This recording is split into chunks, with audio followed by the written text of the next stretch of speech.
सदाहं सम्प्रदायज्ञं संयमीन्द्रं सदाश्रयं सद्गुरुं सच्चिदानन्दं सदाचारं समाश्रये सदाचार्यं समाश्रये।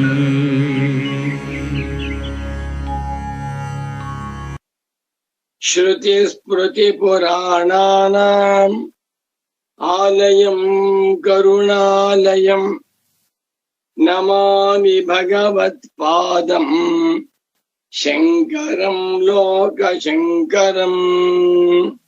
सर्वात्मा सर्वदृग्योऽसौ सर्वाध्यास निरासकृतिं सततं सन्निधत्तां मे हृदये परमशिवः। शंकराचार्य सच्छिष्यं ज्ञानिराजं तपस्विनं नैष्कर्म्य सिद्धिकर्तारं सुरेश्वरमहं भजे। भारती करुणापात्रं भारती पदभूषणं भारती पदमारूढं भारती तीर्थमाश्रये। विद्या विनय संपन्नं वीतरागं विवेकिनं वंदे वेदांत तत्त्वज्ञं विधुशेखर भारती। सूत्र भाष्य प्रणेतारौ वेदांताब्ज प्रभाकरौ वंदे परस्परात्मानौ बादरायण शंकरौ। वंदे तं सच्चिदानन्दं यतिवर्यं महामतिं वेद वेदांत सारज्ञं सद्गुरुं प्रणतोऽस्म्यहम् श्रीगुरुं प्रणतोऽस्म्यहम्। सदाहं सम्प्रदायज्ञं संयमीन्द्रं सदाश्रयं सच्चिद्गुरुं सच्चिदानन्दं सदाचारं समाश्रये। श्रीमच्छंकर भगवत्पूज्य पाद महासद्गुरुभ्यो नमः। श्री श्री सच्चिदानंदेन्द्र सरस्वती सद्गुरुपादुकाभ्यां नमः। नमो नमः सद्गुरुपादुकाभ्यां। सद्गुरु भक्तರು ಭಗವದ್ಭಕ್ತರು ಮುಮುಕ್ಷ ಸಾಧಕರು ಅಧ್ಯಾಸ ಭಾಷ್ಯ ಅರ್ಥ ಚಿಂತಕರು ವೇದಾಂತ ಪ್ರಿಯರು ವೇದಾಂತಿಗಳು ಆಗಿರುವ ತಮ್ಮೆಲ್ಲರಿಗೂ ಇಂದಿನ ಸುಪ್ರಭಾತವನ್ನು ಹೇಳುತ್ತಾ, ಇಂದು ಶ್ರೀಮತಿ ಪರಾಭವನಾಮ ಸಂವತ್ಸರದಲ್ಲಿ ಗ್ರೀಷ್ಮ ಋತು ಅಧಿಕ ಜ್ಯೇಷ್ಠ ಮಾಸ ಶುಕ್ಲ ಪಕ್ಷ ತ್ರಯೋದಶಿ ತಿಥಿ 2026ನೇ ಇಸವಿ ಮೇ ಮಾಹೆಯಲ್ಲಿ 29ನೇ ತಾರೀಖಿನ ಶುಕ್ರವಾರದ ಶುಭೋದಯವನ್ನು ತಮ್ಮೆಲ್ಲರಿಗೂ ಕೋರುತ್ತಾ, ಇಂದಿನ ಸುಗಮ ಅಧ್ಯಾಸವಾಚ ವ್ಯಾಖ್ಯ ಪ್ರವಚನ ಕಾರ್ಯಕ್ರಮಕ್ಕೆ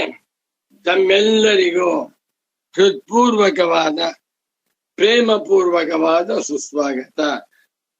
ಸುಗಮ ಗ್ರಂಥ ಕನ್ನಡದ ಪುಸ್ತಕ 51ನೇ ಭಾಷ್ಯ ಭಾಗ. ಅಧ್ಯಾಸಕ್ಕೆ ಭಗವಾನ್ ಶಂಕರಾಚಾರ್ಯರವರು 2 ವಿಶೇಷರು ಕೊಟ್ಟಿದ್ದಾರೆ.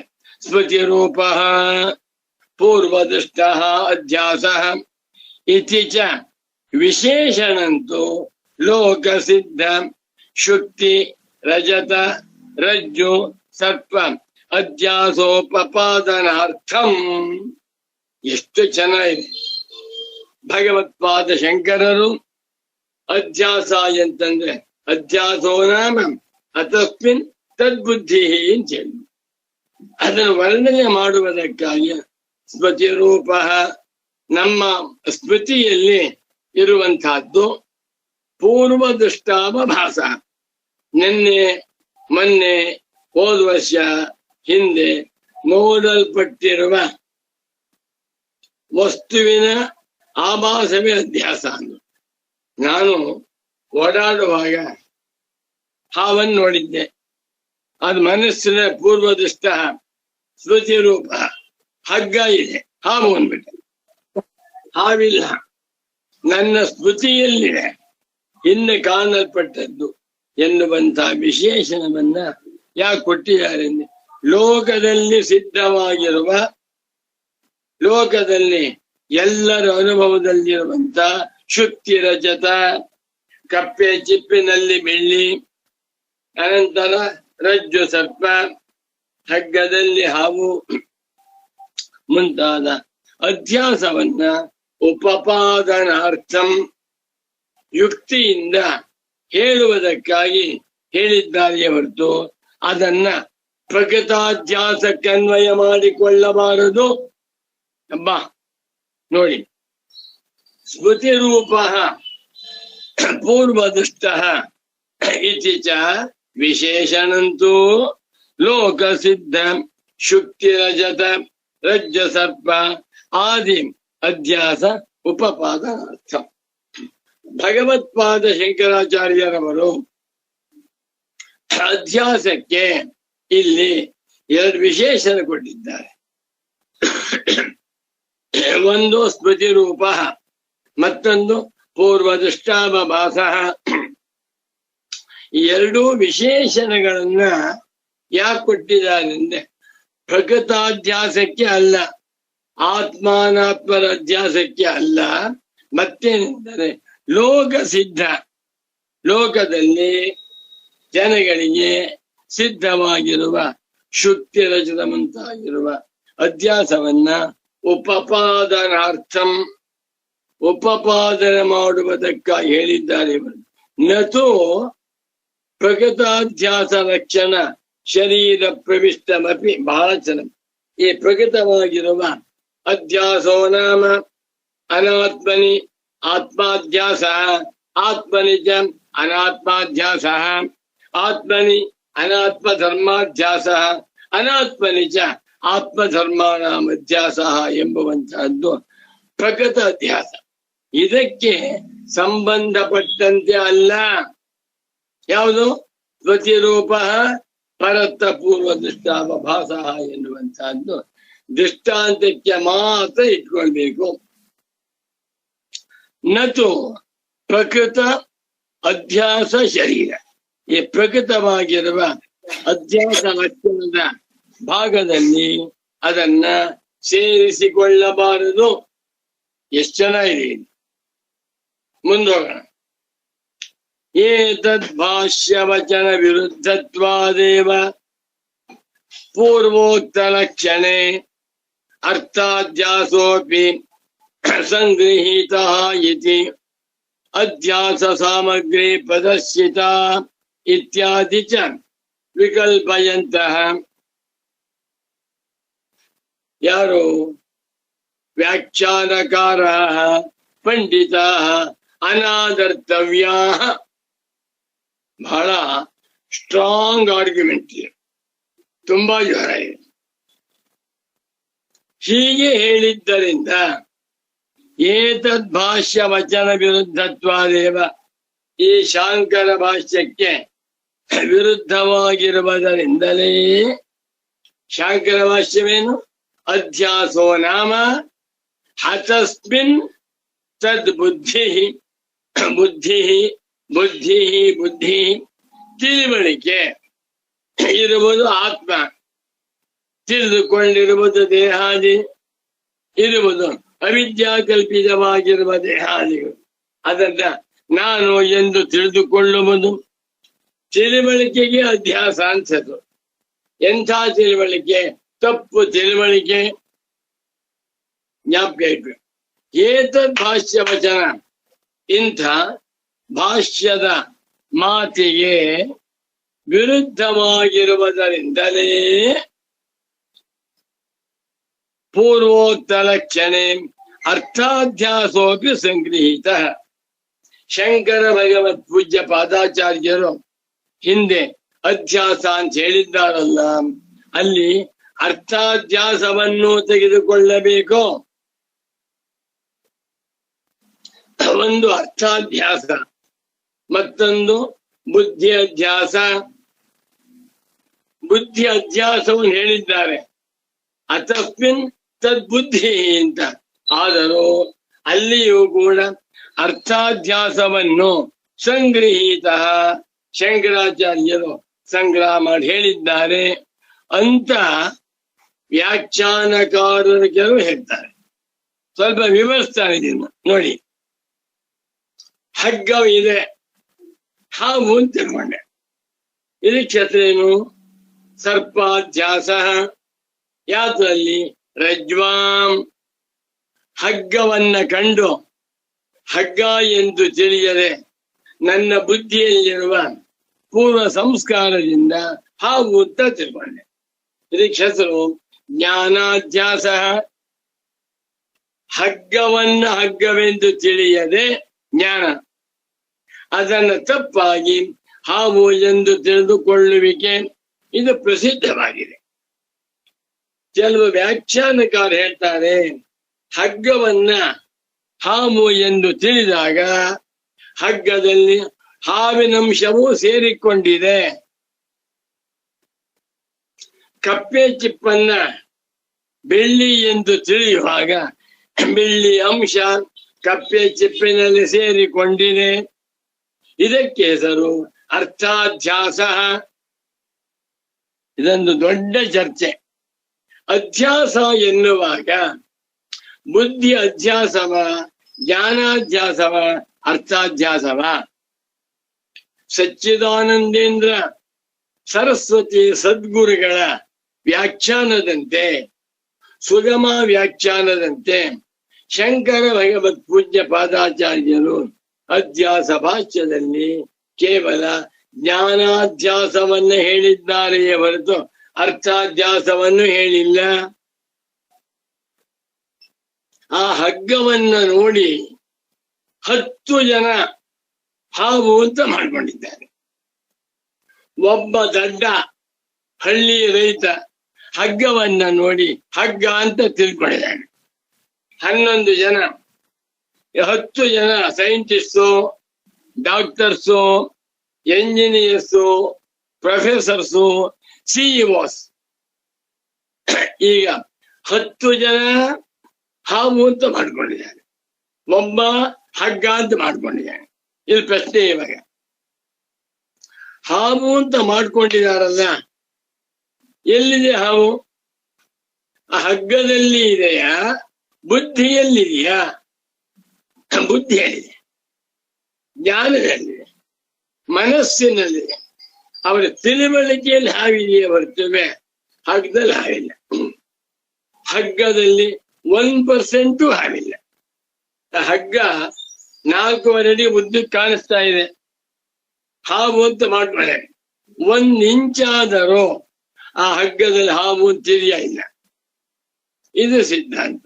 ಆದರೆ ವ್ಯಾಖ್ಯಾನಕಾರರು ಕೆಲವರು ಹೇಳ್ತಾರೆ, ಇಂಥ ಸೈಂಟಿಸ್ಟ್ಗೆ, ಇಂಥ ಪ್ರೊಫೆಸರ್ಸ್ಗೆ, ಇಂಥ ದೊಡ್ಡ ದೊಡ್ಡ ಸರ್ಜನ್ಸು, ಡಾಕ್ಟರ್ಸು, ಫ್ಯಾಮಿಲಿ ಫಿಸಿಷಿಯನ್ಸ್ಗೆ ಹಾವು ತೋರ್ಬೇಕಾದ್ರೆ ಹಗ್ಗದಲ್ಲಿ ಆ ಕಾಲದಲ್ಲಿ ಹಾವು ಇದೆ.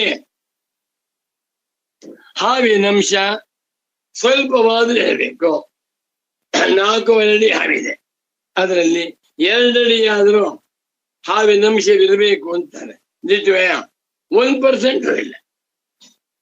ಅದು ಎಂಥ ಮೋಸ ನೋಡಿ. ಇದು ಈ ಭಾಷ್ಯ ವಚನಕ್ಕೆ ವಿರುದ್ಧವಾಗಿರುವುದರಿಂದ ಅನಾದರ್ತವ್ಯ. ಆ ವ್ಯಾಖ್ಯಾನಕಾರರನ್ನ ಮುಮುಕ್ಷುಗಳು ಆದರಣೆ ಮಾಡಬೇಕಾದಿಲ್ಲ. They should not be honoured.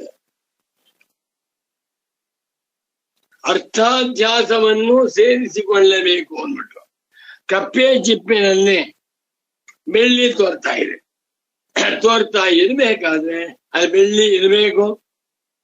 1 kg ಕಪ್ಪೆ ಚಿಪ್ಪಿನಲ್ಲಿ ಅಟ್ಲೀಸ್ಟ್ 10 ಗ್ರಾಮ್ ಆದ ಬೆಳ್ಳಿ ಇದ್ದೇ ಇರಬೇಕು.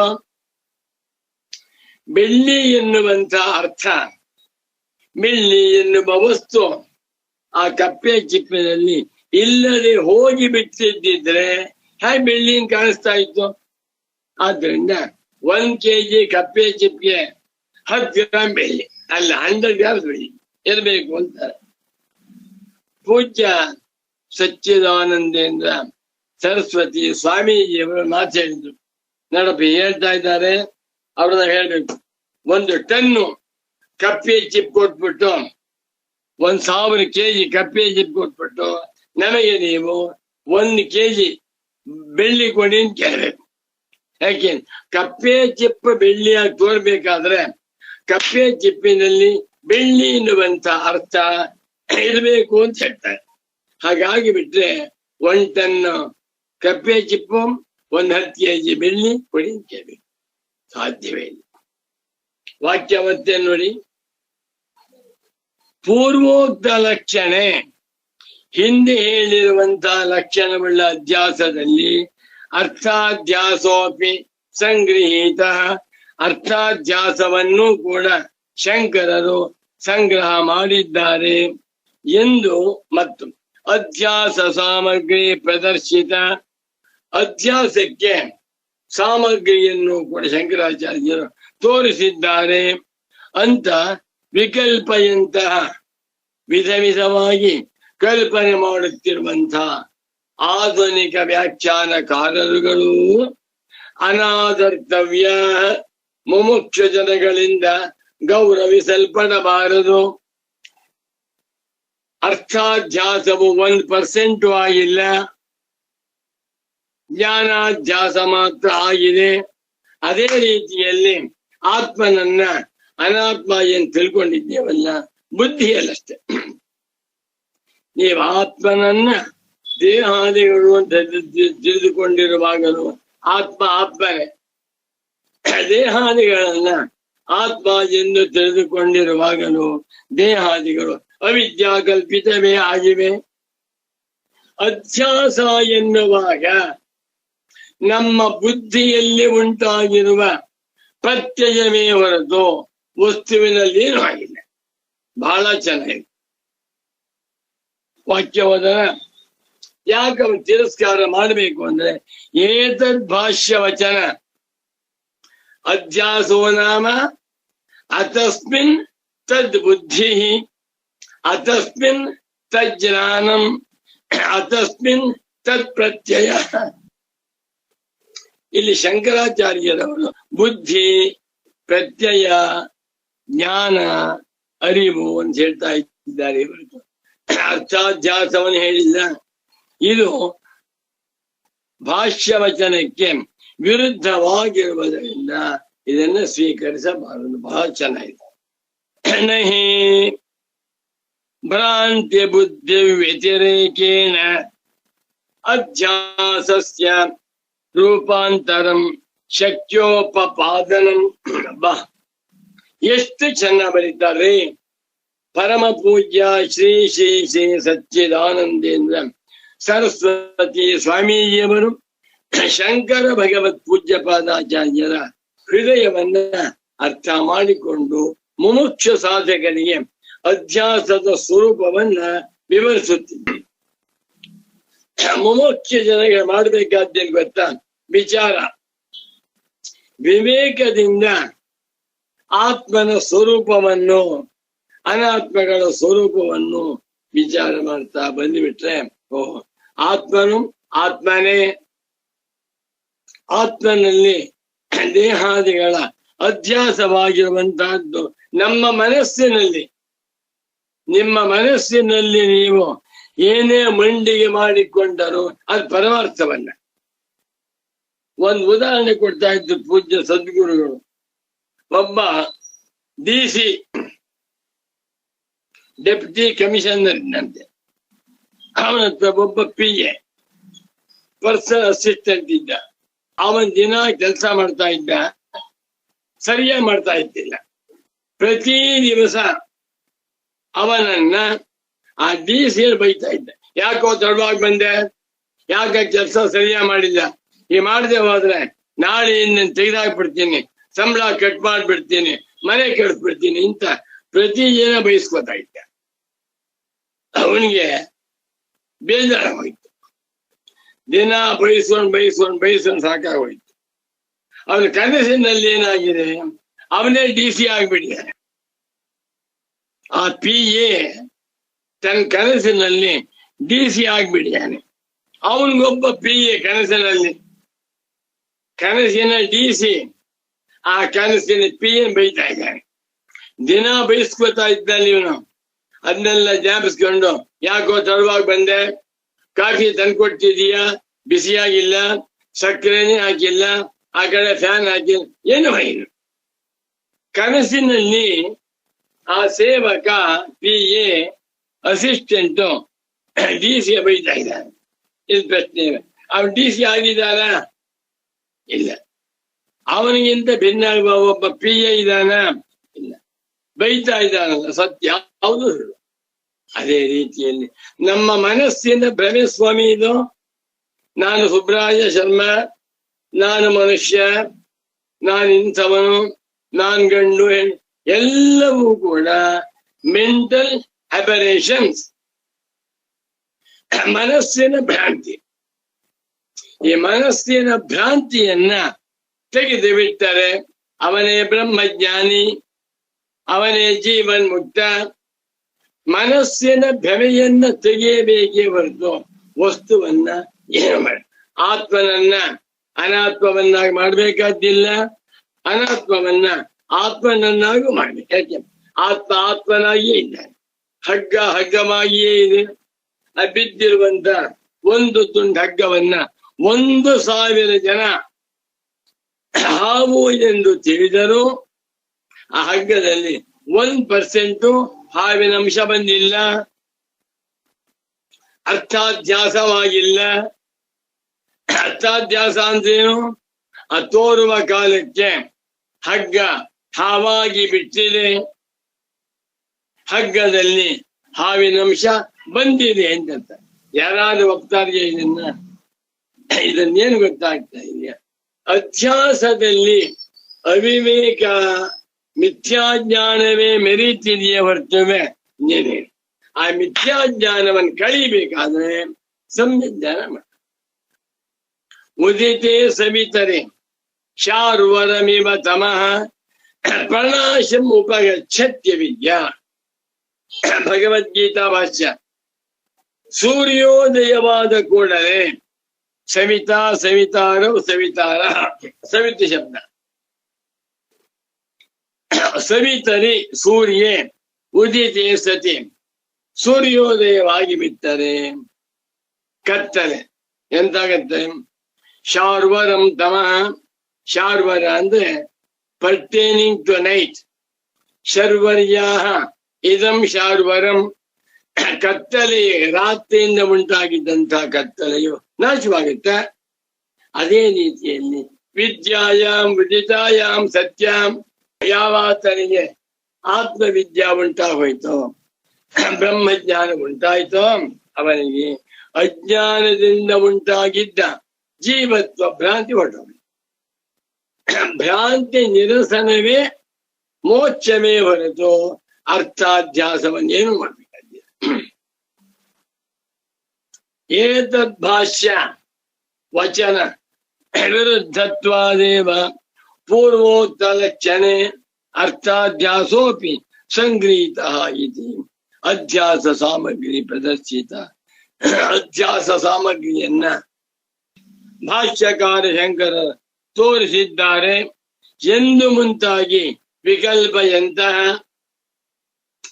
ವಿಧ ವಿಧವಾಗಿ ಕಲ್ಪನೆ ಮಾಡುತ್ತಿರುವಂತಹ ವ್ಯಾಖ್ಯಾನಕಾರರುಗಳು ಅನಾದರ್ತವ್ಯ ತಿರಸ್ಕಾರ್ಯ, ಅವ್ರ ತಂದು ಹೋಗ್ಬೇಡಿ ಅಂದ್ಬಿಟ್ಟು. ನಹಿ ಭ್ರಾಂತಿ ಬುದ್ಧಿ ವ್ಯತಿರೇಕೇಣ ಅಧ್ಯಾಸಸ್ಯ ರೂಪಾಂತರಂ ಶಕ್ಯೋಪಪಾದಂ. ಅದ್ಭುತವಾದ ವಾಕ್ಯ. ಸಚ್ಚಿದಾನಂದೇಂದ್ರ ಸರಸ್ವತಿ ಸ್ವಾಮೀಜಿಯವರು ತಮ್ಮ ಅಭಿಪ್ರಾಯವನ್ನ ಅತ್ಯಂತ ಸ್ಪಷ್ಟವಾಗಿ ಹೇಳ್ತಾ ಇದ್ದಾರೆ. ಭ್ರಾಂತಿ ಬುದ್ಧಿ ವ್ಯತಿರೇಕೇಣ, ಭ್ರಾಂತಿಯಿಂದ ಕೂಡಿರುವ, ತಪ್ಪು ತಿಳುವಳಿಕೆಯಿಂದ ಕೂಡಿರುವ, ಬುದ್ಧಿ ವ್ಯತಿರೇಕೇಣ, ಬುದ್ಧಿಗಿಂತ ಬೇರೆಯಾಗಿ, ಬುದ್ಧಿ ಬುದ್ಧಿ ಬುದ್ಧಿ, ತಿಳುವಳಿಕೆ ತಿಳುವಳಿಕೆ ತಿಳುವಳಿಕೆ. ಎಂತ ತಿಳುವಳಿಕೆ? ಭ್ರಾಂತಿ ಬುದ್ಧಿ, ತಪ್ಪು ತಿಳುವಳಿಕೆ. ತಪ್ಪು ತಿಳುವಳಿಕೆಗಿಂತ ವ್ಯತಿರೇಕೇಣ, ಬೇರೆಯಾಗಿ, ಅಧ್ಯಾಸಕ್ಕೆ ರೂಪಾಂತರಂ, ಅನ್ಯತೋ ರೂಪಂ, ಬೇರೊಂದು ರೂಪವನ್ನ, ಶಕ್ಯೋಪಪಾದಂ, ಉಪಪಾದನೆ ಮಾಡುವುದಕ್ಕೆ ಸಾಧ್ಯವಿಲ್ಲ.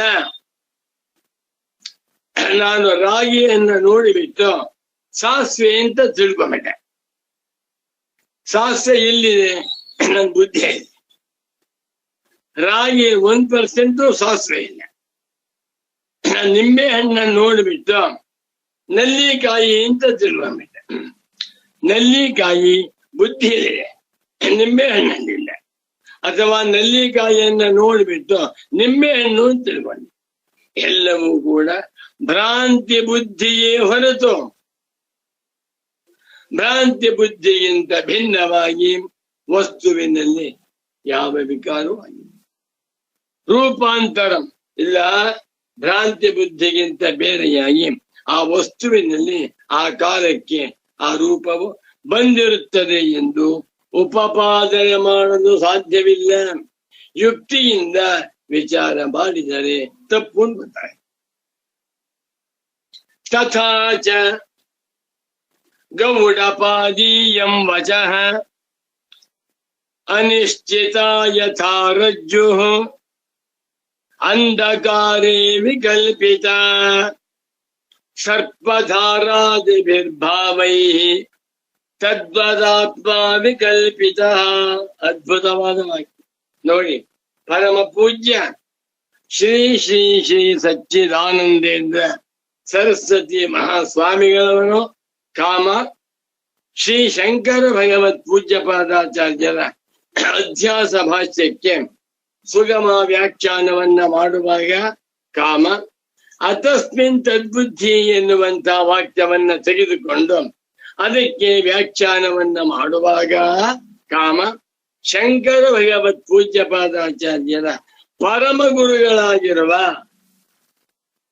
ಶಂಕರಾಚಾರ್ಯರ ಗುರುಗಳು ಗೋವಿಂದ ಭಗವತ್ಪಾದರು, ಅವರ ಗುರುಗಳು ಗೌಡಪಾದಾಚಾರ್ಯ, ಪರಮ ಗುರುಗಳಾದ ಗೌಡಪಾದಾಚಾರ್ಯರ ಮಾತುಗಳನ್ನ ಕೋಟ್ ಮಾಡ್ತಾ ಇದ್ದಾರೆ. ಗೌಡಪಾದೀಯಂ ಗೌಡಪಾದಸ್ಯ ಇದಂ ಗೌಡಪಾದೀಯಂ ಗೌಡಪಾದೇನ ಉಕ್ತಂ ಗೌಡಪಾದೀಯಂ ಗೌಡಪಾದಸ್ಯ ಸಂಬದ್ಧಂ ಗೌಡಪಾದೀಯಂ ವಚಃ ತಥಾ ಚ. ಇದಕ್ಕೆ ಪೋಷಕವಾಗಿ ಗೌಡಪಾದಾಚಾರ್ಯರ ಮಾತನ್ನ ನೋಡೋಣ. ಗಟ್ವಾಡಿ ಶ್ಲೋಕ ಕಾರಿಕೆ ತುಂಬಾ ಚೆನ್ನಾಗಿದೆ. ಅನಿಶ್ಚಿತ ಯಥಾ ರಜ್ಜು ಅಂಧಕಾರೇ ವಿಕಲ್ಪಿತ ಸರ್ಪಧಾರಾದಿಭಿರ್ಭಾವೈಃ ತದ್ವದಾತ್ಮ ವಿಕಲ್ಪಿತ. ಈ ಗೌಡಪಾದ ಕಾರಿಕೆ ಪಾಠ ಮಾಡುವಾಗ ಪರಮ ಪೂಜ್ಯ ಸದ್ಗುರು ವರೇಣ್ಯರಾದ ಶ್ರೀ ಶ್ರೀ ಶ್ರೀ ಸಚ್ಚಿದಾನಂದೇಂದ್ರ ಸರಸ್ವತಿ ಸ್ವಾಮಿಯವರು ಮಗು ಶ್ಲೋಕ ಓದು ಅಂದ್ರು. ನಾನು ಸರ್ಪಧಾರಾದಿಭಿರ್ಭಾವೈ ಒಂದೇ ಗಟ್ಟಿಯಬಹುದು. ಸರ್ಪಧಾರಾದಿಭಿರ್ಭಾವೈ ಹೇಳಿ ತಪ್ಪು ಓದ್ತಾ ಇದೆ, ಕಣ್ಬಿಟ್ಬೋದು ಅಂತ. ಆಮೇಲೆ ನೋಡಿದೆ ಸರ್ಪಧಾರಾದಿಭಿ, ನಮಗೆ ಗೊತ್ತಿರುವಂತಹದ್ದು ದಾರ, ಕನ್ನಡದ ದಾರ ಟ್ರೈನ್, ಸಂಸ್ಕೃತದ ದಾರ ಹೆಂಡತಿ, ಎರಡು ಅಲ್ಲ. ಕನ್ನಡದ ದಾರವೂ ಅಲ್ಲ. ಇನ್ನು ಅಮರಕೋಶದ ಪ್ರಕಾರ ದಾರ ಎನ್ನುವ ಮಾತಿಗೆ ದಾರ ಪುಂಸಿಚ ಭೂಮಿಯೇವ ಅಮರಕೋಶ. ದಾರಾ ಪುಂಸಿ ಚ ಭೂಮ್ಯೇವ. ದಾರಾ ಶಬ್ದ ನಿತ್ಯ ಬಹುವಚನ, ಪುಲ್ಲಿಂಗ, ಹೆಂಡತಿ ಅಂತ ಅದು ಅಲ್ಲ. ಇದು ಧಾರ, ಕುಮಾರಧಾರ, ತೈಲಧಾರ, ವೃಷ್ಟಿಧಾರ, ಜಲಧಾರ ಅಂತ ಹೇಳಿದ್ರು. ಯಾವುದೋ ಜನ್ಮದಲ್ಲಿ ಜ್ಞಾಪಕ ಇದ್ರೆ. ಇಲ್ಲಿ ಸರ್ಪಧಾರಾದಿರ್ಭಾವೈ ತದ್ವದಾತ್ಮ ವಿಕಲ್ಪಿತ. ಎಷ್ಟು ಚೆನ್ನಾಗಿದೆ. ಒಂದ್ ಕಡೆ ಗೌಡಪಾದಾಚಾರ್ಯರು, ಮತ್ತೊಂದ್ ಕಡೆ ಶಂಕರಾಚಾರ್ಯರು, ಇಬ್ಬರ ಮಧ್ಯೆ ಪರಮ ಪೂಜ್ಯ ಸಚ್ಚಿದಾನಂದೇಂದ್ರ ಸರಸ್ವತಿ ಸ್ವಾಮಿಗಳು. ಇದಕ್ಕಿಂತ ಮುಮುಕ್ಷ ಸಾಧಕರಿಗೆ ಹೆಚ್ಚಿನ ಸಾಧನ ಬೇಕೆ? ಖಂಡಿತ ಬೇಕು. ಏನೋ ತಿನ್ಕೊಂಡು ಏನೋ ಓಡಾಡ್ಕೊಂಡು ಇಂಥ ವಿಚಾರವನ್ನು ಮಾಡ್ತಾ ಬಂದ್ಬಿಟ್ರೆ ಖಂಡಿತ ಬ್ರಹ್ಮಜ್ಞಾನಿಗಳಾಗಿ ಬಿಡ್ತಾರೆ. ಮತ್ತೊಮ್ಮೆ ಓದಿ ಪದಚ್ಛೇದ ಮಾಡಿ ಅರ್ಥವನ್ನು ಹೇಳ್ತೇನೆ. ಅನಿಶ್ಚಿತ ಯಥಾ ರಜ್ಜು ಅಂಧಕಾರೇ ವಿಕಲ್ಪಿತ ಸರ್ಪಧಾರಾದಿರ್ಭಾವೈ ತದ್ವದಾತ್ಮ ವಿಕಲ್ಪಿತ. ಗೌಡಪಾದೀಯ ಕಾರಿಕ, ಮಾಂಡೂಕ್ಯ ಕಾರಿಕ 2:17. 2ನೇ ಪ್ರಕರಣದಲ್ಲಿ 17ನೇ ಕಾರಿಕ ಶ್ಲೋಕ. ಪದ ವಿಭಾಗ ಮಾಡ್ತೇನೆ. ಅನಿಶ್ಚಿತ ಯಥಾ ರಜ್ಜು ಅಂಧಕಾರೇ ವಿಕಲ್ಪಿತ 5. ಸರ್ಪಧಾರಾದಿಭಿ ಭಾವೈ ತದ್ವತ್ ಆತ್ಮ ವಿಕಲ್ಪಿತ 5+5. ಪೂರ್ವಾರ್ಧದಲ್ಲಿ 5 ಪದಗಳು, ಉತ್ತರಾರ್ಧ 10 ಪದಗಳಿವೆ. ಅನ್ವಯ ಹೇಳ್ತೀನಿ. ಯಥಾ ಅಂಧಕಾರೇ ಅನಿಶ್ಚಿತ ರಜ್ಜು ಸರ್ಪಧಾರಾದಿಭಿ ಭಾವೈ ವಿಕಲ್ಪಿತ ತದ್ವತ್ ಆತ್ಮ ವಿಕಲ್ಪಿತ. ಎಷ್ಟು ಚೆನ್ನಾಗಿದೆ. ಯಥಾ ಹೇಗೆ, ಅಂಧಕಾರೇ ಕತ್ತಲೆಯಲ್ಲಿ, ಅನಿಶ್ಚಿತ ನಿಶ್ಚಿತವಾಗಿ ತಿಳಿಯಲ್ಪಡದೇ ಇರುವಂತ, ಇದು ಹಗ್ಗ ಎಂದು ನಿಶ್ಚಿತವಾಗಿ ತಿಳಿಯಲ್ಪಡದೇ ಇರುವಂತ ಹಗ್ಗವು ರಜ್ಜು ಸ್ತ್ರೀಲಿಂಗ. ಯಥಾ ಹೇಗೆ, ಸರ್ಪ ಧಾರ ಆದಿಭಿ, ಒಬ್ಬನಿಗೆ ಸರ್ಪ, ಮತ್ತೊಬ್ಬನಿಗೆ ನೀರಿನ ಕೋಡಿ, ಸ್ಟ್ರೀಮ್ ಆಫ್ ವಾಟರ್, ಮತ್ತೊಬ್ಬನಿಗೆ ಗೋದುಮಟ್ಟೆ, ಮತ್ತೊಬ್ಬನಿಗೆ ಹೂಮಾಲೆ. ಅದು ಹಗ್ಗ ಅಂತ ಗೊತ್ತಿಲ್ಲ. ಹಗ್ಗ ಎಂದು ತಿಳಿಯದೇ ಇರುವುದರಿಂದ 10 ಜನ 10 ಹೇಳ್ತಾ ಇದ್ದಾರೆ. ಅವರವರ ಸಂಸ್ಕಾರ ತಕ್ಕಂತೆ ಹೇಳ್ತಾ ಇದ್ದಾರೆ. ಯಾಕೆ? ಅನಿಶ್ಚಿತತ್ವಾತ್, ನಿಶ್ಚಯವಾಗಿ ತಿಳಿಯಲ್ಪಡದೆ ಇರುವುದರಿಂದ. ಅನಿಶ್ಚಿತ ಎನ್ನುವಂತಹದ್ದು ಬುದ್ಧಿಯ ಧರ್ಮ. ನಾನು ನನ್ನ ಬುದ್ಧಿಯಲ್ಲಿ ಇದೇನು ಎನ್ನುವುದನ್ನ ತಿಳಿದುಕೊಳ್ಳದೆ ಇರುವುದರಿಂದ ಹಗ್ಗನ ಹಾವು ಅಂತೇನೆ, ಮತ್ತೊಬ್ಬ ನೀರಿನ ಕೋಡಿ ಅಂತಾನೆ, ಮತ್ತೊಬ್ಬ ಕೋಲು ಅಂತ ಹೇಳ್ತಾನೆ.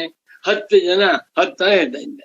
ಹೇಗೋ ತದ್ವತ್, ಅದೇ ರೀತಿಯಲ್ಲಿ ಅನಿಶ್ಚಿತ ಆತ್ಮ ಅಜ್ಞಾನೈ ಅಜ್ಞಾನಿ ಜನೈ ಅನೇಕಧಾ ವಿಕಲ್ಪಿತ. ಆತ್ಮನ ನಿಜ ಸ್ವರೂಪವನ್ನ ಸರಿಯಾಗಿ ತಿಳಿಯದೆ ಇರುವುದರಿಂದ ಕೆಲವು ಹೇಳ್ತಾರೆ ಆತ್ಮ ಎಂದರೆ ದೇಹ, ಇನ್ನೊಬ್ಬರು ಹೇಳ್ತಾರೆ ಆತ್ಮ ಎಂದರೆ ಕಣ್ಣು, ಆತ್ಮನೆಂದರೆ ಬುದ್ಧಿ, ಆತ್ಮನಿಗೆ ಜನ್ಮ ಮರಣಗಳು ಉಂಟು, ಆತ್ಮನಿಗೆ ಹಸಿವು ಬಾಯಾರಿಕೆಗಳು ಉಂಟು. ನಾನಾ ರೂಪವಾಗಿ ವಿಕಲ್ಪಿತ ಆತ್ಮ. ಯಾಕೆ? ಅನಿಶ್ಚಿತತ್ವಾತ್. ಸಮ್ಯಜ್ಞಾನೇನ ಅಯಮಾತ್ಮ ನಿತ್ಯ ಶುದ್ಧ ಬುದ್ಧ ಮುಕ್ತ ಸ್ವಭಾವ, ಅಯಮಾತ್ಮ ಸಚ್ಚಿದಾನಂದ ಸ್ವರೂಪ, ಅಯಮಾತ್ಮ ಅಜಃ ಅಜರಃ ಅಮರಃ ಅಮೃತಃ ಅವಯಃ ಅದ್ವಯಃ ಆತ್ಮ ಇತಿ ನಿಶ್ಚಯ ಜ್ಞಾನ ಭಾವಾತ್. ಎಂಥ ಮಾತು! ಆತ್ಮನ ವಿಷಯಕ್ಕೆ ನಮಗೆ ನಿಶ್ಚಯ ರೂಪವಾದ ತಿಳಿವು ಇಲ್ಲದ್ದರಿಂದ ನಮ್ಮ ಬುದ್ಧಿಗೆ ತೋಚಿದಂತೆ ಕಲ್ಪನೆ ಮಾಡ್ತಾರೆ. ಇಲ್ಲಿ ಸ್ವಾರಸ್ಯವೇನ್ ಗೊತ್ತಾ? ವಿಕಲ್ಪಿತ ರಜ್ಜು ಆತ್ಮ ವಿಕಲ್ಪಿತ. ವಿಕಲ್ಪಿತ ಅಂದೇನು? ವಿವಿಧಂ ಕಲ್ಪಿತ. ಎಲ್ಲಿ? ಬುದ್ಧಿಯಲ್ಲಿ. 10 ಜನ ಒಂದು ಹಗ್ಗದ ತುಂಡನ್ನ 10 ತರಹ ಕಲ್ಪನೆ ಮಾಡಿದರೂ ಇರುವುದೇನು? ಹಗ್ಗ. ಅದೇ ರೀತಿಯಲ್ಲಿ ಆತ್ಮನನ್ನ ಕರ್ತ, ಭೋಕ್ತ, ಗಂತ, ಸಗುಣ, ನಿರ್ಗುಣ, ಅಸ್ತಿ, ನಾಸ್ತಿ, ಸೂಕ್ಷ್ಮ, ಸ್ಥೂಲ, ವ್ಯಾಪಕ, ಪರಿಚ್ಛಿನ್ನ, ನಾನಾ ವಿಧವಾಗಿ ವಾದಿಗಳು ಕಲ್ಪನೆ ಮಾಡ್ತಾ ಇದ್ದಾರೆ. ಯಾಕೆ? ಅನಿಶ್ಚಿತತ್ವ. ಚೆನ್ನಾಗಿದೆಲ್ಲ. ಆತ್ಮನ ಸ್ವರೂಪವೇನು ಎನ್ನುವಂತಹದ್ದು ಸರಿಯಾಗಿ ತಿಳಿಯದೇ ಇರುವುದು. ಒಟ್ಟಿನಲ್ಲಿ ಭಾಷ್ಯಕಾರ ಶಂಕರರು, ಅದೇ ರೀತಿಯಲ್ಲಿ ಮಾಂಡೂಕ್ಯ ಕಾರಿಕಾ ಕರ್ತೃಗಳಾದ ಗೌಡಪಾದಾಚಾರ್ಯ ಇಬ್ಬರೂ ಕೂಡ ಜ್ಞಾನಾಧ್ಯಾಸವನ್ನು ಹೇಳಿದ್ದಾರೆಯೇ ಹೊರತು ಅರ್ಥಾಧ್ಯಾಸವನ್ನು ಅಲ್ಲ. ಅಲ್ವೇ? ಎಷ್ಟು ಜನ ಇದೆ. ಅದೇ ಇನ್ನೊಂದು ಉದಾಹರಣೆ ಕೊಡ್ತೀನಿ. ಒಂದು ಪೇಪರು, ಪ್ರಜಾವಾಣಿ ಪೇಪರು ಅಥವಾ ಡೆಕ್ಕನ್ ಹೆರಾಲ್ಡ್ ಪೇಪರ್ ಚೂರು ಬಿದ್ದಿದೆ. ಅದನ್ನು ನೋಡ್ಬಿಟ್ಟು 500 ರೂಪಾಯಿ ನೋಟು ಅಂತ ತಿಳ್ಕೊಂಬಿಟ್ಟ. ಅದೇ ಪ್ರಿಂಟ್ ಆಗಿತ್ತು, ಪಿಕ್ಚರ್ ಇತ್ತು, ನೋಡ್ಬಿಟ್ಟು 500 ರೂಪಾಯಿ ನೋಟು ಅಂತ ತಿಳ್ಕೊಂಬಿಟ್ಟ. ರಾತ್ರಿ ತಿಳ್ಕೊಂಬಿಟ್ಟು ತಗೊಂಡೋಗ್ಬಿಟ್ಟು ಏನೋ ಅವನು ಪದಾರ್ಥ ಕೊಂಡ್ಕೊಳಕ್ ಹೋದ್ರೆ ಅವನ್ ಎಲ್ಲ ಪೇಪರ್ ಕೊಡ್ತಾ ಇದೆಯಲ್ಲ ಅಂತ. ಇಲ್ಲ ಸ್ವಾಮಿ, ನಾ 500 ರೂಪಾಯಿ ಮಾಡ್ಕೊಂಡಿದ್ದೇನೆ. ಆ ಪೇಪರ್ ಅನ್ನ ನಾನು 500 ರೂಪಾಯಿ ಮಾಡ್ಕೊಂಡಿರುವುದರಿಂದ 200 ರೂಪಾಯಿ ಮಾಡ್ಕೊಳ್ಳಿ ಅಂದ್ರೆ 1 ಪೈಸೆನೂ ಕೊಡಲ್ಲ. 500 ರೂಪಾಯಿ ನಾನು ಮಾಡ್ಕೊಂಡು ನೀನು ಮಾಡ್ಕೊ. ನೀನು ಬುದ್ಧಿ ಭ್ರಮಣೆ. ನೀನು ಆ ಪೀಸ್ ಆಫ್ ಪೇಪರ್ನ 500 ರೂಪಾಯಿ ಮಾಡ್ಕೊಂಡ್ಬಿಟ್ಟು ಅಂಗಡಿಗೆ ಹೋಗಿ ಸ್ವಾಮಿ 200 ರೂಪಾಯಿ ಪದಾರ್ಥ ಕೊಡಿ ಅಂದ್ರೆ ಕೊಡಲ್ಲ ಅಂತ ನೋಡಿ. ನಾನು ನನ್ನ ಭ್ರಮೆಯಿಂದ ಒಂದು ವಸ್ತುವನ್ನ ತಪ್ಪಾಗಿ ತಿಳಿದ ಮಾತ್ರಕ್ಕೆ ವಸ್ತುವಿನಲ್ಲಿ ಏನೂ ಆಗಿಲ್ಲ. ಆದರೆ ಕೆಲವು ವ್ಯಾಖ್ಯಾನಕಾರ ಹೇಳ್ತಾರೆ ವಸ್ತುವಿನಲ್ಲಿ ಆಗ ಅರ್ಥಾಧ್ಯಾಸವಾಗಿದೆ. 500 ರೂಪಾಯಿ ಅಂತ ತಿಳ್ಕೊಂಡಿರಲ್ಲ. ಅದರಲ್ಲಿ ಆ ಕಾಲದಲ್ಲಿ 500 ರೂಪಾಯಿ ಇದೆ ಅಂತಾನೆ. ಹಾಗಿದ್ದಿದ್ದರೆ ಎಲ್ಲರೂ ಶ್ರೀಮಂತ ಆಗ್ಬಿಡ್ತಾರೆ. ಸಾಧ್ಯವಿಲ್ಲ. ಅತಯೇವ, ಆದ್ದರಿಂದಲೇ ಸಕಲ ಮಿಥ್ಯಾಭೇದ ನಿರ್ವಾಹಕತ್ವೇನ ಉಪನ್ಯಸ್ತೆ ಅಸ್ಮಿನ್ ಅಧ್ಯಾಸೆ ಮಿಥ್ಯಾ ಶರೀರೆ ಭೇದ ರೂಪಂ ಕಾರ್ಯ ಕಾರಣತ್ವಾದಿಕಂಚ ಕಲ್ಪಯಂತಹ ನ್ಯಾಯಾಪೇತಾ ಇತಿ ಬೋಧ್ಯಂ. ಪಾಪ ಪೂಜ್ಯ ಸದ್ಗುರುಗಳಿಗೆ ವ್ಯಾಖ್ಯಾನಕಾರರನ್ನ ಕಂಡರೆ ತುಂಬಾ ಗೌರವ. ಅವರಂತೆ ತಿರಸ್ಕರಿಸಬೇಕು ಎನ್ನುವಂತಹದ್ದು ಕನಸು ಮನಸ್ಸಿನಲ್ಲೂ ಇಲ್ಲ. ಆದ್ರೆ ಅಡ್ಡದಾರಿ ಕರ್ಕೊಂಡು ಹೋಗ್ತಾ ಇದ್ದಾರಲ್ಲ, ಮುಮುಕ್ಷ ಜನಗಳಿಗೆ ಭ್ರಾಂತಿ ಉಂಟು ಮಾಡ್ತಾ ಇದ್ದಾರಲ್ಲ ಅನ್ನುವಂತಹ ದೃಷ್ಟಿನವರನ್ನ ಖಂಡನೆ ಮಾಡ್ತಾ ಇದ್ದಾರೆ. ಅತಯೇವ, ಆದ್ದರಿಂದಲೇ ಸಕಲ ಮಿಥ್ಯಾಭೇದ ನಿರ್ವಾಹಕತ್ವೇನ, ಎಲ್ಲಾ ಮಿಥ್ಯಾಭೇದವನ್ನು ಕೂಡ ನಿರ್ವಾಹಕ ಉಂಟು ಮಾಡುತ್ತಿರುವಂತ ಅಧ್ಯಾಸವನ್ನ ಭಾಷ್ಯಕಾರ ಶಂಕರರು ಇಲ್ಲಿ ಉಪನ್ಯಸ್ತೆ ಹೇಳ್ತಾ ಇದ್ದಾರೆ. ಅಧ್ಯಾಸದಿಂದಲೇ ವ್ಯವಹಾರ, ಅಧ್ಯಾಸದಿಂದಲೇ ದುಃಖ, ಅಧ್ಯಾಸದಿಂದಲೇ ಅನರ್ಥ ಪ್ರಾಪ್ತಿ, ಅಧ್ಯಾಸದಿಂದಲೇ ಸಂಸಾರಿತ್ವ, ಅಧ್ಯಾಸದಿಂದಲೇ ಜನ್ಮ ಮರಣ ರೂಪವಾಗಿರುವ ಸಂಸಾರ ಚಕ್ರ.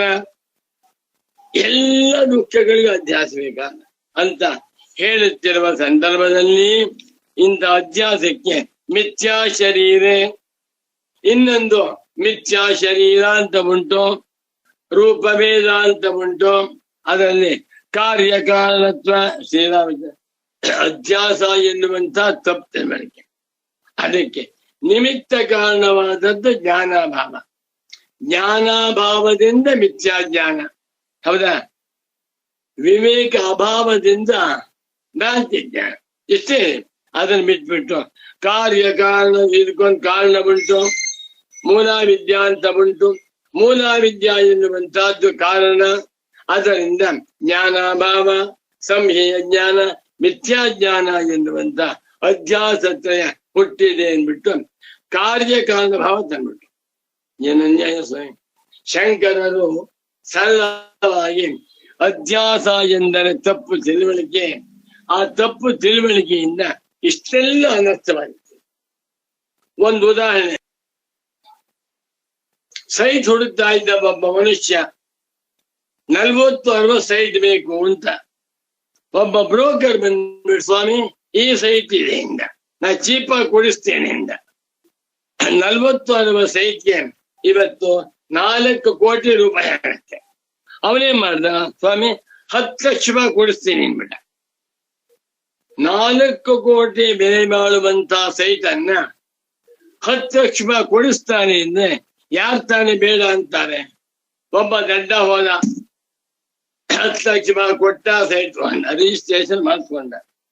ಆಮೇಲೆ ನೋಡಿದ್ರೆ ಅದು ಸರ್ಕಾರದ ಜಾಗ. ವಿಚಾರವನ್ನೇ ಮಾಡದೆ ಸರ್ಕಾರದ ಜಾಗ ತಗೊಂಡ್ಬಿಟ್ಟ. ನಾವು ಸೈಟ್ ತಗೊಂಡ್ಬಿಟ್ಟೆ, 40-60 10 ಲಕ್ಷ ಕೊಟ್ಟೆ ಅಂತ ಇದ್ದಾನೆ. ಹಾಗೂ ರಿಜಿಸ್ಟರ್ ಆಯ್ತು. ಆಮೇಲೆ ಬಿಲ್ಡಿಂಗ್ ಕಟ್ತಾ, ದೊಡ್ಡ ಬಿಲ್ಡಿಂಗ್ ಕಟ್ತಾ ಅಲ್ಲಿ. ಆಮೇಲೆ ಸರ್ಕಾರದವ್ರಿಗೆ ಗೊತ್ತಾಯ್ತು, ನಮ್ಮ ಸೈಟ್ ಬಿಲ್ಡಿಂಗ್ ಕಟ್ಟಿದ್ದಾನೆ. ಗಲಾಟೆ ಮಾಡಿದ್ರು, ಇದು ಸೈಟ್ ನಿಂದಲ್ಲಪ್ಪ, ಪ್ರೈವೇಟ್ ಸೈಟ್ ಅಲ್ಲ, ಸರ್ಕಾರದ ಸೈಟ್ ಮನೆ ಕಟ್ಟಿದ್ದೀಯ ಅಂತ ಮನೆ ಬಡಿಯಕ್ ಬಂದ. ದೊಡ್ಡ ಗಲಾಟೆ ಆಯ್ತು. ಅದಕ್ಕೆಲ್ಲ ಕಾರಣವೇನು? ಆ ಸೈಟು ನಿಜವಾಗಿ ಯಾರದ್ದು ಎನ್ನುವಂತ ತಿಳುವಳಿಕೆ ಇರಲಿಲ್ಲ. ನೋಡಿ, ಜ್ಞಾನಾಭಾವ, ವಿವೇಕಾಭಾವ, ವಿದ್ಯಾಭಾವವೆನ್ನುವಂತಹದ್ದು ಎಲ್ಲ ಅಧ್ಯಾಸಗಳಿಗೂ ಇಷ್ಟೇ. ಇಲ್ಲಿ ಕಾರ್ಯ ಕಾರಣ ಭಾವವಲ್ಲ. ಮಿಥ್ಯಾಜ್ಞಾನ is due to non comprehension of the ಸ್ವರೂಪ. ಒಂದು ಮಿಸ್ಕಾಂಪ್ರಹೆನ್ಷನ್, ನಾನ್ ಕಾಂಪ್ರಹೆನ್ಷನ್. ಒಂದು ಮಿಸ್ಕನ್ಸೆಪ್ಷನ್, ಇನ್ನೊಂದು ನಾನ್ ಕನ್ಸೆಪ್ಷನ್.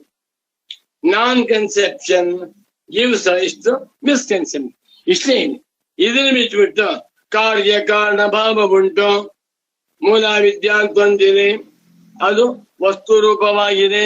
ಅದರಿಂದ 3 ತರಹದ ಅಧ್ಯಾಸ ಹುಟ್ಟಿದೆ ಅಂತ ಹೇಳಿ ಕಾರ್ಯಕಾರಣ ಭಾವವನ್ನ ಕಲ್ಪಯಂತ ಕಲ್ಪನೆ ಮಾಡುತ್ತಾ ವ್ಯಾಖ್ಯಾನಕಾರರುಗಳು ಮುಮುಕ್ಷುಗಳ ಮನಸ್ಸನ್ನ ಅಡ್ಡಾಡಿ ಹೇಳಿದ ಇದ್ದಾರೆ. ಇದು ನ್ಯಾಯಾಪೇತ, ನ್ಯಾಯಾತೆ ಅಪೇತ, ನ್ಯಾಯದಿಂದ ದೂರವಾಗಿದ್ದಾರೆ. They are not logical, they are not, ಇದು ಸರಿಯಾದ ನ್ಯಾಯ ಮಾರ್ಗವಲ್ಲವಾದರೆ ಅವರು ಬಿಟ್ಬಿಡ್ಬೇಕು ಅಂದ್ಬಿಟ್ಟು. ಯಾಕೆ ಅಂದ್ರೆ ನಹಿ ಅನಧ್ಯಸ್ಥ ಕಶ್ಚಿದಪಿ ಭೇದ ಶಕ್ಯ ಶಂಕಿತುಮಪಿ. ಹಬ್ಬ ಚೆನ್ನಾಗಿದೆ. ಯಾವ ಭೇದವೇ ಆಗಲಿ ಅದು ಅಧ್ಯಸ್ಥವಲ್ಲ ಅಂತಾದರೆ ಅದರಲ್ಲಿ ಯಾವ ಸಂಶಯವೂ ಇಲ್ಲ. ಅಧ್ಯಸ್ಥವಲ್ಲ ಅಂತ ಸಂಶಯ ಪಡುವುದಕ್ಕೂ ಈ ಪ್ರಪಂಚದಲ್ಲಿ ತೋರುತ್ತಿರುವ ಎಲ್ಲ ಭೇದಗಳು ಕೂಡ ಅಧ್ಯಸ್ಥವಾಗಿವೆ. ಏನಾಶ್ಚರ್ಯ! ಅದ್ವಯಂಚದ್ವಯಾಭಾಸಂ ಮನಸ್ವಪ್ನೇನ ಸಂಶಯ, ಅದ್ವಯಂಚದ್ವಯಾಭಾಸಂ ತಥಾ ಜಾಗರಣ ಸಂಶಯ. ಕನಸಿನಲ್ಲಿ ಇದ್ದದ್ದು ಮನಸ್ಸು ಒಂದೇ, ಆ ಒಂದೇ ಮನಸ್ಸು ಅನೇಕ ರೂಪವಾಗ್ತಾ ಇದೆ ಅಲ್ವೇ? ಅದೇ ರೀತಿಯಲ್ಲಿ ಎಚ್ಚರದಲ್ಲಿಯೂ ಇರುವಂತಹದ್ದು ಆತ್ಮತತ್ವ ಒಂದೇ. ಈ ಆತ್ಮನನ್ನು ಅರ್ಥ ಮಾಡಿಕೊಳ್ಳದೆ ಈ ಮನಸ್ಸು ನಾನಾ ರೂಪವಾಗಿ ಪ್ರಪಂಚವನ್ನು ತೋರಿಸ್ತದೆ. ಈ ದ್ವೈತ ಭೇದವೆಲ್ಲವೂ ಕೂಡ ಅವಿದ್ಯಾಧ್ಯಸ್ಥವಾಗಿದೆ. ಅನಧ್ಯಸ್ಥ ಕಶ್ಚಿದಪಿ ಪದಾರ್ಥ, ಅಧ್ಯಸ್ಥವಲ್ಲದ ಅವಿದ್ಯೆಯಿಂದ ತೋರದೇ ಇರುವಂತ ಯಾವುದೇ ಭೇದವನ್ನ ಕಲ್ಪನೆ ಮಾಡುವುದಕ್ಕೆ ಸಾಧ್ಯವಿಲ್ಲ. ಏನರ್ಥ ಇದು ಯೋಚನೆ ಮಾಡಿ ನೋಡಿ. ಈ ಪ್ರಪಂಚವೆಲ್ಲವೂ ಪರಬ್ರಹ್ಮವೇ ಆಗಿದೆ. ನಾನೇ ಪರಬ್ರಹ್ಮವಾಗಿದ್ದೇನೆ. ನನಗಿಂತ ಭಿನ್ನವಾಗಿ ಪ್ರಪಂಚವಿಲ್ಲ, ಬ್ರಹ್ಮಕ್ಕಿಂತ ಭಿನ್ನವಾಗಿ ನಾನಿಲ್ಲ. ನಾನೇ ಬ್ರಹ್ಮ, ಬ್ರಹ್ಮವೇ ನಾನು. ಇದು ಪರಮಾರ್ಥ. ಇವೆಷ್ಟೇ ಲಗಾಟಿ ಹೊಡೆದರೂ ಸಹಿತ ನನಗಿಂತ ಭಿನ್ನವಾಗಿ ಯಾವ ಪದಾರ್ಥವನ್ನು ತೋರಿಸುತ್ತ, ನನಗಿಂತ ಭಿನ್ನವಾಗಿ ಒಂದು ಸಾಸಿವೆ ಕಾಳಿಲ್ಲ, ನನಗಿಂತ ಭಿನ್ನವಾಗಿ ಅರಮನೆ ಇಲ್ಲ, ನನಗಿಂತ ಭಿನ್ನವಾಗಿ ಸೂರ್ಯ ಚಂದ್ರನಿಲ್ಲ. ಎಲ್ಲವೂ ಕೂಡ ಅವಿದ್ಯಾದ್ಯಸ್ತ ಪದಾರ್ಥ. ಹೀಗೆಂದು ವಿಚಾರ ಮಾಡಿದಾಗ ಆತ್ಮೈವೇದಂ ಸರ್ವಂ ಬ್ರಹ್ಮೈವೇದಂ ವಿಶ್ವಂ ಸವಾಯೇಶ ಮಹಾನಜ ಆತ್ಮ ಅಜರೋ ಅಮರೋ ಅಮೃತೋ ಅಭಯೋ ಬ್ರಹ್ಮ ಅಭಯಂ ವೈ ಬ್ರಹ್ಮ ಅಭಯಂ ಹಿ ವೈ ಬ್ರಹ್ಮ ಭವತಿ ಯೈವಂ ವೇದ ಪರಮಾರ್ಥ. ಆದ್ದರಿಂದ ನಹಿ ಅನಧ್ಯಸ್ಥ, ಅಧ್ಯಸ್ಥವಲ್ಲದ ಪರಮಾರ್ಥವಾಗಿ ಸತ್ಯವಾಗಿರುವಂತ ಕಶ್ಚಿದ ಭೇದ, ಯಾವುದೊಂದು ಭೇದವನ್ನು ಊಹೆ ಮಾಡುವುದಕ್ಕೂ ಸಾಧ್ಯವಿಲ್ಲ ಎನ್ನುವಂತಹದ್ದು ಅಧ್ಯಾಸ ಭಾಷ್ಯದ ಮರ್ಮ ಅಂತ ಹೇಳ್ತಾ ಇದ್ದಾರೆ. 52 ಆತ್ಮನಿ ಅನಾತ್ಮ ಧರ್ಮಾಣ ಅಧ್ಯಾಸ ಪ್ರಕಾರ. ಎಷ್ಟು ಚೆನ್ನಾಗಿದೆ ಈ ಒಂದು ಸುಗಮ ಗ್ರಂಥಕ್ಕೆ ಭಾರತ ರತ್ನ ಪ್ರಶಸ್ತಿ ಕೊಡ್ಬೇಕು, ಅಷ್ಟು ಚೆನ್ನಾಗಿದೆ. ಚಿಂತನೆ ಮಾಡ್ತಾ ಇದ್ರೆ ಭಿದ್ಯತೆ ಹೃದಯ ಗ್ರಂಥಿ ಛಿದ್ಯಂತೆ ಸರ್ವ ಸಂಶಯ ಚೀಯಂತೆ ಸರ್ವಕರ್ಮಾಣಿ ತಸ್ಮಿನ್ ದೃಷ್ಟೇ ಪರಾವರೆ ಎನ್ನುವಂತೆ ಆಗತ್ತೆ ಎಂದು ತಿಳಿಸುತ್ತಾ ಇಲ್ಲಿಗೆ ಇವತ್ತಿನ ಪ್ರವಚನವನ್ನ ಸಂಪನ್ನಗೊಳಿಸುತ್ತಿದ್ದೇನೆ. ನಮೋ ನಮಃ ಸದ್ಗುರುಪಾದುಕಾಭ್ಯಾಂ.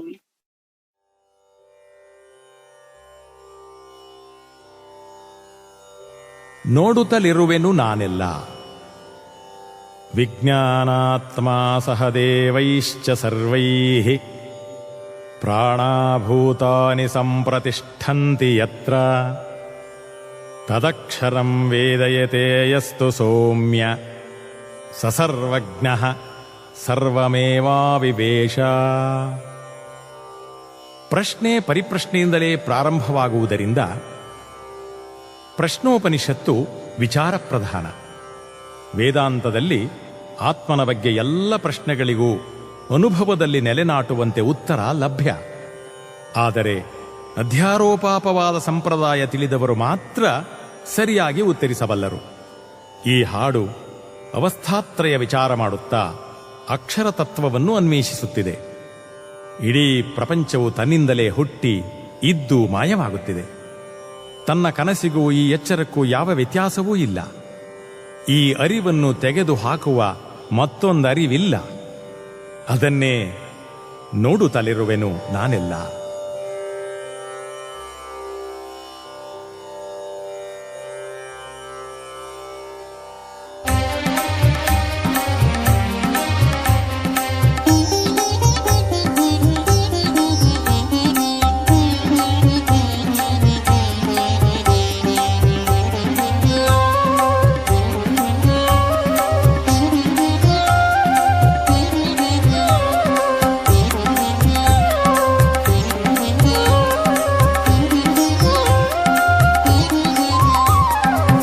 ನೋಡುತ್ತಲಿರುವೆನು ನಾನೆಲ್ಲ, ನೆರೆ ನೋಡಲು ನಾನಲ್ಲದೇನಿಲ್ಲ. ನೋಡುತ್ತಲಿರುವೆನು ನಾನೆಲ್ಲ, ನೆರೆ ನೋಡಲು ನಾನಲ್ಲದೇನಿಲ್ಲ.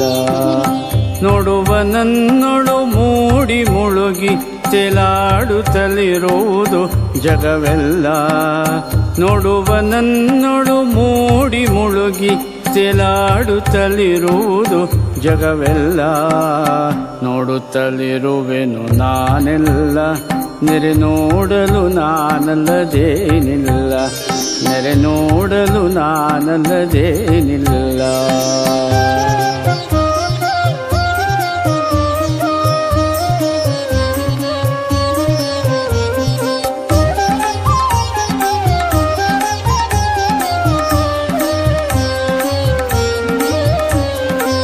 ಮನಸ್ಸು ಕರಣ ದೇಹವಿದೆಲ್ಲ ಎನ್ನ ಕನಸಲ್ಲದೆ ಬೇರಿನ್ನಿಲ್ಲ.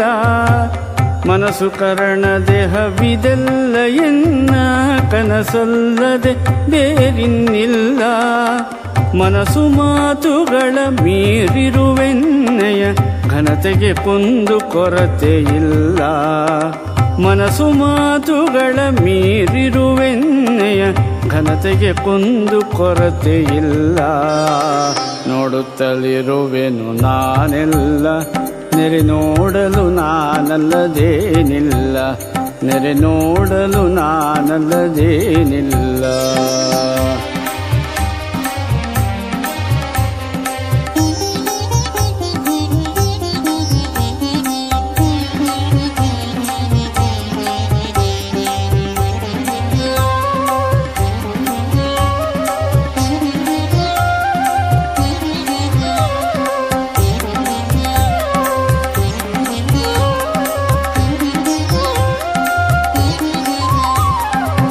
ನಿದ್ರೆ ಕನಸು ಎಚ್ಚರವೆಲ್ಲ ಚಿನ್ಮೋದ್ರಿತವಾಗಿಯೇ ಇಹುದಲ್ಲ.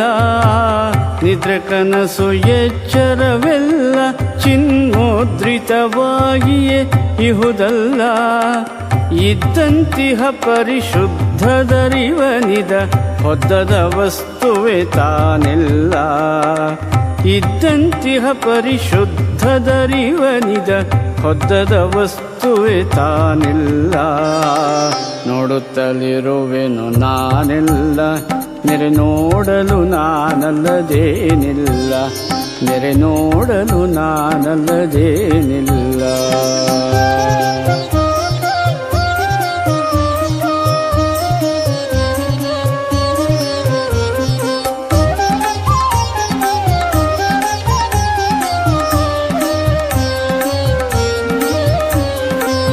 ಕಾರ್ಯ ಕಾರಣ ಜಗವೆಲ್ಲ ಸಂಸಾರವಿದನು ಬಿಟ್ಟೇನಿಲ್ಲ.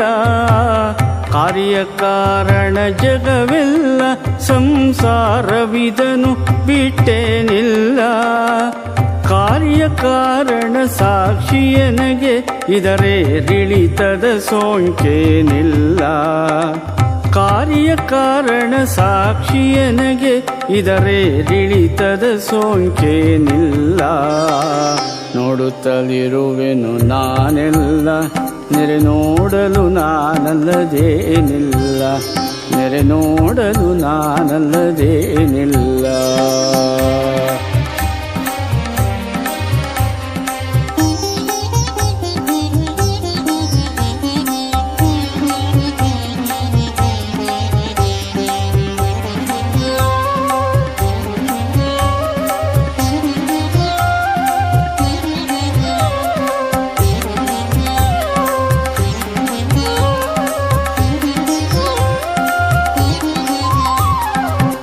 ಅರಿವನರಿವ ಪೆರತರಿವಿಲ್ಲ ಈ ಅರಿವೆ ನಾನು ಮರೆಯಲು ಸಲ್ಲ. ಅರಿವನರಿವ ಪೆರತರಿವಿಲ್ಲ ಈ ಅರಿವೆ ನಾನು ಮರೆಯಲು ಸಲ್ಲ. ಅರಿಯುವ ಕರೆ ಕರೆ ಇಲ್ಲದಿರುವ ಬರೀ ಅರಿವು ಶಂಕರನು ಬೇರಲ್ಲ. ಅರಿಯುವ ಕರೆ ಕರೆ ಇಲ್ಲದಿರುವ ಬರೀ ಅರಿವು ಶಂಕರನು ಬೇರಲ್ಲ. ನೋಡುತ್ತಲಿರುವೆನು ನಾನೆಲ್ಲ ನೆರೆ ನೋಡಲು ನಾನಲ್ಲದೇನಿಲ್ಲ. ನೆರೆ ನೋಡಲು ನಾನಲ್ಲದೇನಿಲ್ಲ. ನೆರೆ ನೋಡಲು ನಾನಲ್ಲದೇನಿಲ್ಲ.